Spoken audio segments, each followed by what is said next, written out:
sebenarnya ada juga kejanggalan lain dari proses pengajuan Soeharto sebagai pahlawan nasional ini.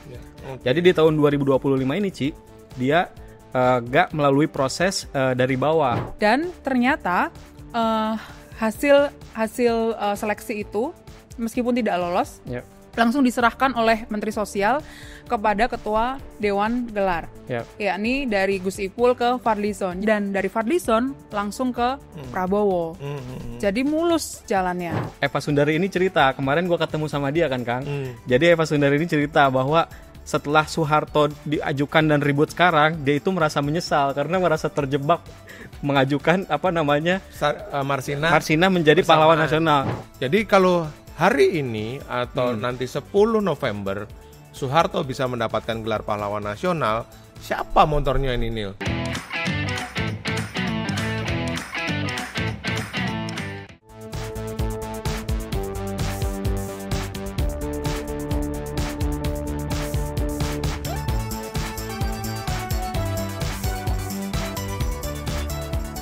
Halo, jumpa lagi dengan Bocor Halus Politik bareng gua Raymondus Rikang. Saya Francisca Kristi Rosana. Saya Daniel Ahmad Fajri.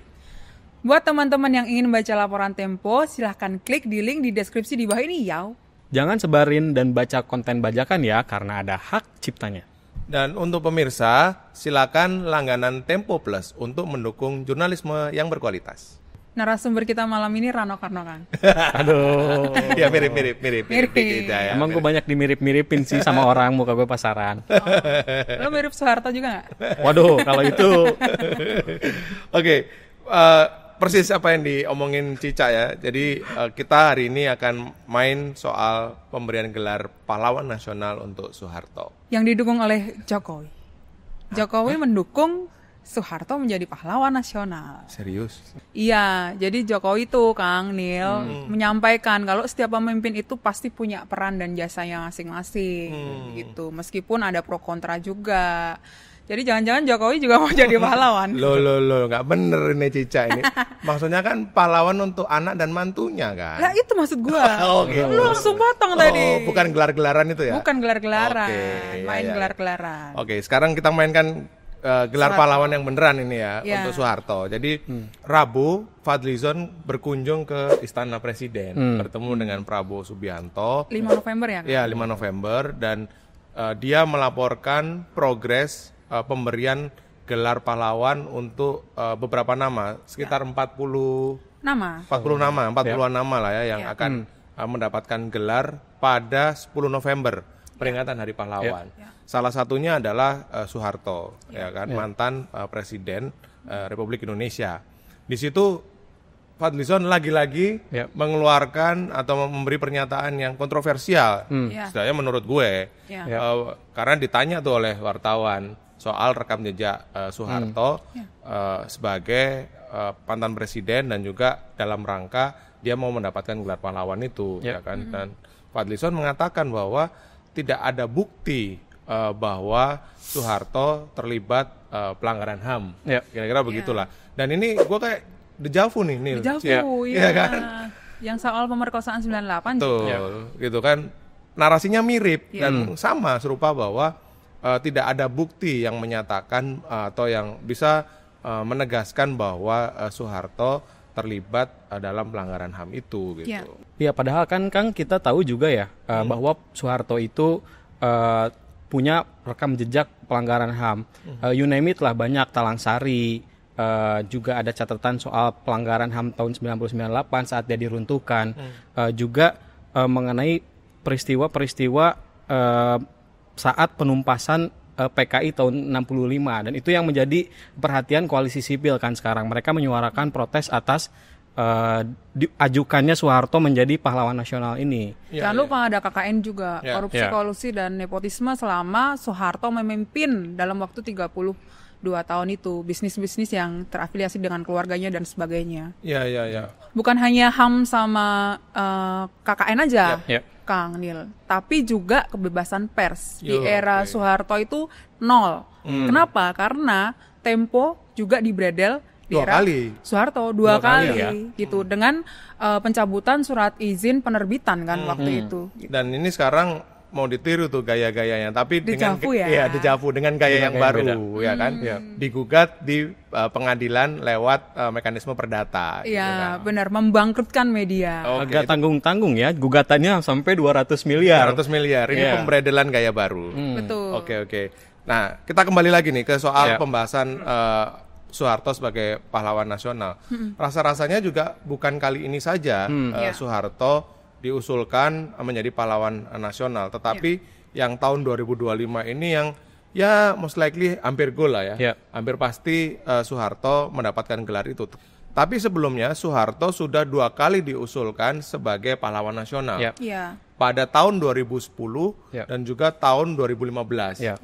Dalam 2 kali kesempatan itu tim yang menilai Soeharto menganggap bahwa pengajuan gelar ini masih terlalu dini, begitu kan, sehingga dianggap belum layak untuk menerima gelar pahlawan nasional. Betul, dan ada berbagai catatan juga kan, catatan buruk tentang HAM, juga TAP MPR nomor 11 tahun 98 yang kemudian mengganjal Soeharto untuk diusulkan sebagai pahlawan waktu itu. Lalu sekarang gimana tuh dia bisa goal atau pada 10 November nanti akan mendapatkan gelar pahlawan nasional? Gimana informasi yang lu kumpulin, Nil? Oke, sebelum ribut-ribut sekarang, Kang, ada penolakan dari masyarakat sipil dan sebagainya. Sebenarnya sudah beberapa bulan lalu Menteri Sosial Saifullah Yusuf, atau kita kenal sebagai Gus Ipul, itu dia udah sounding ya bahwa Kementerian Sosial itu bakal mengusulkan Soeharto dan Gus Dur atau Abdurrahman Wahid, Presiden keempat, untuk menjadi pahlawan nasional. Namun saat itu belum ada nama Marsina yang belakangan juga muncul dan diusulkan oleh buruh. Di situ penolakan dari masyarakat sipil belum kencang ya. Waktu itu Gus Ipul baru membuat atau rapat perdana bersama tim pengkaji dan peneliti gelar pahlawan. Ini adalah badan yang secara ad hoc hadir tiap tahun atau dibentuk tiap tahun untuk menyeleksi tokoh-tokoh yang bakal masuk menjadi pahlawan nasional ini, Kang. Tapi kan artinya tim itu mengelola atau menguji atau kemudian menilai kembali nama-nama yang sudah pernah lolos itu atau ya sudah yang sudah pernah dinilai tahun-tahun sebelumnya dan belum dapatkan gelar, itu sudah langsung masuk aja sebagai carry over gitu. Nah, menurut narasumber dari Kementerian Sosial, Soeharto ini tidak direkomendasikan oleh tim yang bertanggung jawab untuk meloloskan ke Dewan Gelar. Dewan Gelar ini dipimpin oleh Fadlizon yang tadi lu awal bilang lapor ke Prabowo kan. Nah, jadi ceritanya tim teknis yang menangani gelar pahlawan ini tidak baca sama sekali dokumen yang tahun-tahun sebelumnya. Jadi mereka hanya diberitahu di dalam satu rapat pleno bahwa akan ada nama Soeharto di pahlawan nasional tahun ini gitu. Nah, gue juga dapat info nih, Kang Mil. Ada informasi dari orang di kabinet lah ya, di sekitar kabinet yang menyatakan bahwa sebetulnya gelar pahlawannya Soeharto itu tidak lolos di tim kurasinya tim penilai tadi, TP2GP. Dan ternyata hasil seleksi itu meskipun tidak lolos, langsung diserahkan oleh Menteri Sosial kepada Ketua Dewan Gelar, yakni dari Gus Ipul ke Fadlizon. Jadi loncat nih, Kang, tidak melalui tim penilai, tapi langsung dari Menteri ke Fadlizon, dan dari Fadlizon langsung ke Prabowo. Jadi mulus jalannya.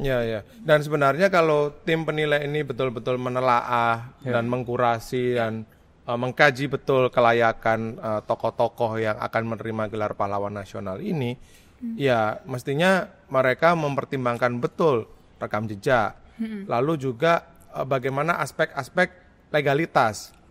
Karena yang kita tahu, bahwa beberapa catatan rekam jejak Soeharto tadi sudah kita sebutkan di awal, tetapi yang kita ketahui dan tidak boleh kita lupakan adalah adanya TAP MPR 11 tahun 1998 yang menyatakan bahwa perlu ada penyelenggaraan pemerintahan yang bersih dari KKN, termasuk kepada mantan presiden. Itu kan. Jadi salah satu catatan yang menghalangi dan menjadi pertimbangan mestinya ini jadi juga bahan ya untuk tim penilai itu menilai layak atau tidak Soeharto menjadi pahlawan. Dan diperkuat di TAP MPR nomor tahun 2003 juga, Kang Nil. Di situ juga isi dari TAP MPR itu diterjemahkan Soeharto itu kemudian digugurkan gitu ya atau dianulir namanya sebagai Bapak Pembangunan karena rekam jejaknya.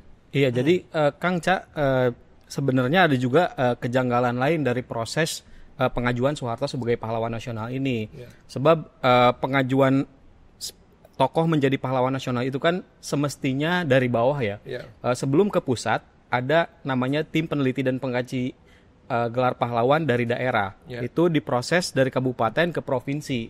Sedangkan yang Soeharto ini merujuk ke prosedur-prosedur yang telah dilalui sebelumnya ya. Ini tahun 2010 dan 2015. Jadi di tahun 2025 ini dia gak melalui proses dari bawah. Jadi istilahnya tadi dari Menteri Sosial diajukan langsung ke Ketua Dewan Gelar Fadlizon. Potong jalur ya? Potong jalur. Tapi tunggu dulu deh, karena ada informasi juga yang gue baca, Nil. Pengusulnya adalah dari pemerintah Provinsi Jawa Tengah. Ini artinya merujuk yang mana? Yang 2025 kah atau yang lalu-lalu nih? Ya, tadi gue udah cross-check ke Kementerian Sosial. Ya, dia bilangnya merujuk ke pengajuan yang tahun 2010 dan 2015. Karena secara prinsip dan secara prosedur juga tahun 2010 ini sudah memenuhi syarat. Dan ini kalau menurut dia diperbolehkan. Jadi kalau hari ini atau nanti 10 November Soeharto bisa mendapatkan gelar pahlawan nasional, siapa motornya ini, Nil? Ya Fadlizon lah, Kang. Kita udah telusuri nih dan menemui sejumlah narasumber juga.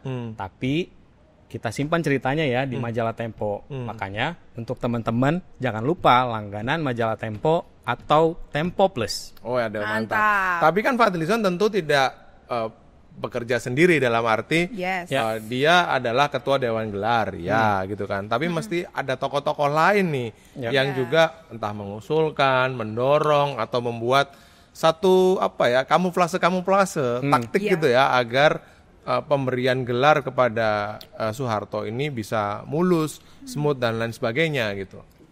Ada. Tadi udah kita spill sedikit. Gus Ipul. Tapi lucu-lucuan nih ya. Lucunya, Gus Ipul itu nggak sejalan dengan PBNU karena ada faksi lain di PBNU yang justru menolak gelar pahlawan untuk Soeharto melalui sayap-sayap organisasi. Bisa searching deh lu pada ya. Nah, NU tolak gelar pahlawan Soeharto. Alasannya juga seperti yang rekam jejak disuarakan oleh masyarakat sipil. Iya, rekam jejak dan Gus Ipul kan juga beberapa waktu belakangan kan ada ketidakcocokan dengan faksi-faksi di dalam PBNU gitu. Menarik. Itu cerita-cerita politik. Ada power struggling juga di antara atau di tengah PBNU dalam konteks pemberian gelar untuk Soeharto ini. Nil, kalau ngelihat dari polanya gitu, apakah ada upaya-upaya untuk menetralisir penolakan terhadap Soeharto yang akan mendapatkan gelar pahlawan itu? Karena kalau kita melihat shortlist daftar calon penerima gelar ini ada beberapa, Gus Dur salah satunya gitu. Tapi ada juga tokoh atau aktivis perburuhan Marsina yang meninggal ketika di ujung akhir masa jabatan Soeharto di tahun 90-an lah ya, di dekade 90-an. Itu gimana tuh ceritanya tuh? Senyampang dengan pengusulan gelar pahlawan Soeharto, itu memang ada percepatan pengusulan gelar pahlawan untuk Marsinah, Kang Nil. Jadi pemberian gelar pahlawan untuk Marsinah itu sudah diproses sebetulnya dari bawah ya. Ada seminar di Nganjuk yang salah satu penyelenggaranya adalah Ansor. Nah, kemudian itu terjadi di Oktober 2025. Beberapa hari setelah seminar, Mensesnek Prasetyo Hadi itu menghubungi Agus Jabu, Wakil Menteri Sosial, untuk meminta agar pemberian gelar Marsinah itu dipercepat. Seharusnya pemberian gelar Marsinah itu tahun depan, 2026. Tapi kemudian ada permintaan itu untuk percepatan, sehingga dalam minggu-minggu itu urusan-urusan administrasi untuk pengusulan gelar pahlawan untuk Marsinah itu diakselerasi di Jawa Timur. Jadi misalnya tanda tangan persetujuan gitu ya, atau rekomendasi dari Gubernur Jawa Timur Khofifah. itu langsung diteken saat itu juga, diteken minggu-minggu itu juga. Jadi dalam 1 minggu itu berkas administrasi pengusulan Marsinah sebagai pahlawan nasional itu sudah langsung sampai ke pusat, gitu. Sudah langsung diproses sampai di Kementerian Sosial, begitu. Dan kita mesti tahu juga background kenapa ke Agus Jabu, karena Agus Jabu sendiri merupakan aktivis 98 juga, ya, gitu PRD, kan? PRD gitu, yang pada waktu Soeharto berkuasa, salah satu kelompok yang vokal mengkritik dan melawan rezim otoritarian Soeharto pada waktu itu. Gitu. Dan gue denger, Kang, apa itu? Agus Jabu itu sebetulnya nggak setuju dengan pemberian gelar Soeharto, tapi karena dia berada di pusaran kabinet, nggak bisa ngapa-ngapain. Sama dengan aktivis-aktivis lainnya. Dan arahan untuk Marsinah menjadi pahlawan nasional ini kan sebenarnya disuarakan langsung oleh Prabowo Subianto ya, Kang Ca, di Hari Buruh tepatnya. Gue udah mau wawancara Said Iqbal dan tim pengkaji untuk Marsinah ini. Dia tuh Eva Kusuma Sundari, dia politikus Nasdem. Dia bergerak melalui tim tim penelitiannya namanya Institut Sarina. Di situ mereka mengajukan ke pemerintah Kabupaten Nganjuk. Tapi Eva Sundari ini cerita, kemarin gue ketemu sama dia kan, Kang. Jadi Eva Sundari ini cerita bahwa setelah Soeharto diajukan dan ribut sekarang, dia itu merasa menyesal karena merasa terjebak mengajukan Marsinah menjadi pahlawan nasional. Dia Soeharto ya. Dia bilang ini kayaknya Prabowo sebenarnya blunder aja nih di Hari Buruh, padahal ternyata ya gak tahu juga ya itu on purpose atau enggak gitu Prabowo di Hari Buruh. Nah ini kan ada klaim ya, bahwa rekam jejak Soeharto itu sudah clear lah gitu. Karena apa? Karena lagi-lagi ini klaim terutama datang dari Golkar, ya kan? Sebagai salah satu, kita tahu bahwa Soeharto ini salah satu tokoh Golkar ya, yang sampai saat ini masih menjadi bagi Golkar ini semacam menjadi tokoh yang betul-betul sentral lah bagi mereka. Nah, dari Golkar sendiri hari-hari ini mereka mengatakan bahwa ya sudah tidak ada lagi persoalan atau hal-hal yang menyandung Soeharto sebagai pahlawan nasional, apalagi jika dikaitkan dengan TAP MPR 1998 yang lalu itu, karena pada 2024 di penghujung masa pemerintahan Joko Widodo dan juga DPR MPR periode 2019-2024 keluar semacam ya surat lah ya, dikatakan seperti itu, yang diklaim ini sudah mencabut TAP MPR tahun 1998 yang diperkuat di tahun 2003 gitu kan, padahal ini keliru sama sekali gitu kan. MPR nggak bisa mengeluarkan TAP lagi kan? Ya betul. Dan ini TAP MPR ini kan yang selama ini menjadi ganjalan Soeharto menjadi pahlawan nasional ya, Cak? Iya betul. Dan sebetulnya di waktu itu di 2024 juga keluar surat yang sama untuk Soekarno dan Gus Dur gitu kan, yang menghapus lah ya rekam jejak hitam Soekarno dan Gus Dur pada saat memimpin pemerintahan negara waktu itu gitu kan. Tapi kemudian nih orang-orang PDIP terutama nggak terima nih kalau itu disebut gula-gula karena atau trade off, jangan-jangan tukar guling gitu, Cek. Jadi ternyata TAP MPR untuk Soekarno itu sudah keluar di 2003. Kang. Dan 2024 itu sifatnya penangguhan atau penegasan gitu. Jadi ini versi internal PDIP, mereka sama sekali tidak merasa itu sebagai gula-gula. Ini hanya penegasan aja bahwa 2003 dulu tuh sudah dikeluarkan TAP MPR yang kemudian menganulir isi dari TAP MPR sebelumnya gitu. Nah, ngomong-ngomong, gimana nih PDIP sikapnya nih? Wah, seru. Bocorin dong ke pemirsa. Iya, PDIP menolak pengusulan gelar pahlawan untuk Soeharto. Dari Megawati sendiri sebenarnya sudah mengeluarkan statement kan bahwa PDIP, partai secara kelembagaan itu menolak Soeharto mendapat gelar pahlawan. Karena dan Megawati menyampaikan bahwa betapa sulitnya Soekarno ketika eranya Soeharto itu dimakamkan di Taman Makam Pahlawan. Ini diterjemahkan oleh kader-kadernya Megawati untuk kemudian menyampaikan penolakan. Nah, penolakannya ini dalam bentuk macam-macam. Misalnya PDIP itu mendukung kelompok masyarakat sipil untuk membuat diskusi-diskusi tentang penolakan Soeharto untuk mendapatkan gelar pahlawan. Jadi gue sama Daniel waktu itu main ke atau wawancara lah ya, wawancara ke kantor PDIP. Kemudian ada asosiasi masyarakat sipil gitu ya. Ada kelompok masyarakat sipil yang punya hubungan dengan PDIP itu lagi ini Kang, lagi nyetikerin tumbler. Oh gitu. Apa tulisannya? Yang tulisannya Soeharto bukan pahlawan. Gue mau minta kan gue. Terus kayak besok harus datang di diskusinya. Begitulah. Dan secara hukum juga TAP MPR ini sebenarnya kan Kang bermasalah ya.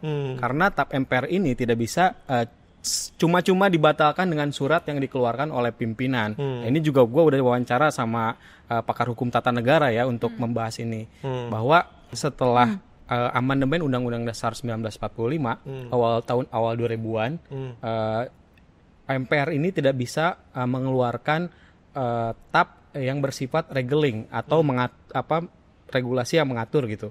Tetapi MPR masih bisa mengeluarkan semacam ketetapan yang sifatnya disposisi gitulah. Jadi artinya harus ada ketentuan atau regulasi lain yang menetapkan bahwa TAP MPR ini sudah tidak berlaku gitu. Nah, itu ada kelemahan secara hukum ketatanegaraan di bagian situ. Oke. Artinya TAP MPR hari ini tidak bisa mengeluarkan TAP lagi untuk mencabut TAP MPR terhadap KKN-nya Soeharto itu tadi. Oke. Nah, ngomong-ngomong soal Golkar, ya kan? Ya. Mereka kan hari ini juga cukup agresif dan cukup vokal untuk mendukung Soeharto sebagai pahlawan nasional. Dan Bahlil, Ketua Umum Golkar, Kanda Bahlil ini beberapa hari terakhir mengeluarkan statement yang sangat jelas bahwa Golkar mendukung Soeharto sebagai pahlawan nasional. Memang tidak mengherankan karena memang sikap Golkar ya bisa kita bilang cukup konsisten, ya kan? Sejak lama mereka mendukung Soeharto sebagai pahlawan. Sebab di Golkar sendiri sebenarnya sudah ada semacam hasil Munas, ya kan? Salah satu putusan Munas yang menyatakan bahwa mereka akan mendorong dan mengendorse lah Soeharto sebagai pahlawan nasional. Dan di Golkar kan seperti yang kalian tadi sempat mention bahwa MPR tahun lalu itu mengeluarkan beberapa surat yang memulihkan nama Soekarno, Soeharto dan Gus Dur. Itu kan pemimpinnya juga saat itu adalah politikus Golkar ya, Bambang Susatyo. Tadi gue udah wawancara juga nih sama Bambang Susatyo ya, dia bilang jadi surat yang dikeluarkan oleh pimpinan MPR saat itu, klaimnya Bambang Susatyo ini adalah kesepakatan politik untuk rekonsiliasi lah berbagai elemen bangsa. Dalihnya seperti itu. Tapi ya Kang Nil, sebetulnya citra Soeharto itu oleh Golkar masih dilekatkan dengan kampanye-kampanye dari pemilu ke pemilu. Misalnya di tahun 2014, Titik Soeharto itu menggunakan tagline Soeharto, Putri Soeharto dan sebagainya ketika dia maju sebagai calon legislatif dari Provinsi Yogyakarta untuk maju dalam pileg gitu. Dan Titik menang. Saat itu dia lolos ke Senayan dengan suara, gue cek dulu ya supaya nggak salah, 60.000 suara. Dia memperoleh 60.000 suara, mengalahkan sejumlah kompetitornya. Dan di 2024 ada penggunaan, lu ingat nggak video Soeharto AI? Suara Soeharto dan wajah Soeharto dengan AI gitu. Berarti Golkar itu diterjemahkan oleh politikus-politikus Golkar bahwa Soeharto itu masih relevan untuk sebagian masyarakat. Ya. Dan ini juga masih diperebutkan dalam konteks pemilu legislatif ya. Karena apa? Kita mesti ingat ada satu partai yang namanya Berkarya, ya kan? Warnanya sama-sama kuning. Betul. Logonya juga memakai pohon beringin, begitu kan? Dan yang memimpin adalah salah satu putra Soeharto, Tommy Soeharto, ya kan? Partai Berkarya ini kita mesti juga kupas rekam jejak mereka dalam pemilu ya. Dalam 2 kali keikutsertaan Partai Berkarya dalam pemilu di 2019 dan 2024, mereka gagal dengan narasi-narasi yang menjual atau memakai narasi Soeharto gitu kan. Di 2019 mereka gagal memenuhi ambang batas parlemen. Ya kan, mereka mendapatkan suara sekitar 2 juta sekian gitulah. Artinya tidak cukup lah suaranya. Lalu di 2024 yang kemarin mereka bahkan tidak berlaga karena gagal memenuhi atau tidak lolos syarat verifikasi sebagai partai politik. Betul, gitu. Betul. Nggak lolos verfak ya? Iya, nggak lolos verifikasi gitu. Ngomong-ngomong soal keluarga Cemara nih, Kang Nil. Keluarga Cendana. Cendana, beda ya. Jadi si keluarga Cendana ini sebetulnya tidak aktif juga untuk mendorong Soeharto mendapatkan gelar pahlawan. Ini disampaikan Titik Soeharto kepada narasumber yang kita wawancarai ketika ada momentum satu suro di rumahnya Titik di Solo gitu ya. Jadi ada satu malam ada tamu datang gitu ya dari DPR, rekan sekoleganya Titik di DPR yang menyampaikan bahwa di situ Titik itu ada semacam keresahan ketika nama Soeharto diusulkan menjadi pahlawan nasional. Kenapa? Karena ketika terjadi pro dan kontra, nama Soeharto akan berada di pusaran pro dan kontra itu. Padahal gaduh ya, keluarga tidak ingin gaduh ya. Keluarga tidak ingin gaduh karena ya Soeharto atau bapaknya Titik sudah mendiang, begitu. Dan tapi kemudian ada informasi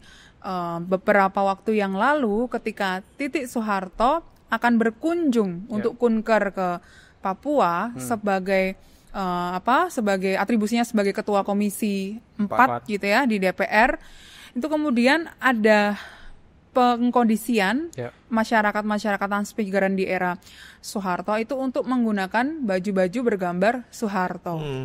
Masalahnya adalah Titik nggak jadi datang ke Papua. Dia malah ke Bali ya? Betul, dia malah ke Bali, khususnya di Papua Barat Daya ya, Kang Nil. Yang itu terjadi di Sorong gitu. Dan ada informasi lain bahwa meskipun tidak aktif mendorong, tapi keluarga setuju atau ya tidak menolak begitu ya, jika gelar pahlawan itu kemudian disematkan kepada Soeharto.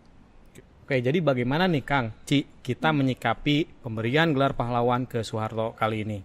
Gue mau merujuk ya Kang Nil pada sebuah jurnal yang ditulis oleh Eihito Kimura, seorang scholar gitu ya dari University of Hawaii. Gue mau baca supaya tidak dikira omon-omon. Jadi menurut jurnal ini meng-highlight pada nostalgia masyarakat Indonesia terhadap terutama terhadap masa Orde Baru. Atau masa otoritarian itu ya? Ya, otoritarian itu. Ternyata masyarakat Indonesia itu 39% termasuk Gen Z memandang Orde Baru, pemerintahan Soeharto itu sebagai pemerintahan atau kepemimpinan yang positif justru. Dan di dalam riset itu ada semacam nilai atau skor yang diberikan masyarakat terhadap pemerintahan Soeharto. Ternyata nilai itu lebih tinggi, yang diberikan oleh masyarakat itu lebih tinggi dibandingkan dengan pemerintahan-pemerintahan lainnya termasuk pemerintahan Jokowi. Waduh. Jadi pemerintahan Soeharto ini berada di tingkat atau peringkat kedua dengan skor 79,6%. Dari SBY, presiden yang pernah memerintah atau memimpin Indonesia ya. Betul. Ada 7 mantan presiden gitu ya yang diberi skor itu. SBY nomor tertinggi, dia mendapatkan skor sebesar 82 sekian persen. Jokowi di bawah Soeharto, kemudian Habibie di bawah Jokowi dan sebagainya. Kemudian kenapa itu bisa terjadi? Karena dalam riset itu ketika timnya Kimura ini mewawancarai responden gitu ya dengan metodologi khusus juga, ternyata ada semacam anggapan bahwa ketika pemerintahan Soeharto dulu berlangsung ada memori masyarakat terhadap ekonomi yang signifikan, pertumbuhan ekonomi yang signifikan selama stabil selama Soeharto memimpin selama 32 tahun itu.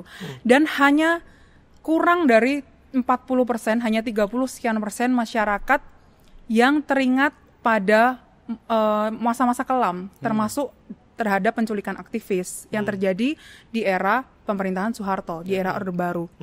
Peristiwa-peristiwa yang berhubungan dengan demokrasi dan sebagainya itu hanya sebagian kecil dari ingatan yang muncul terus di masyarakat.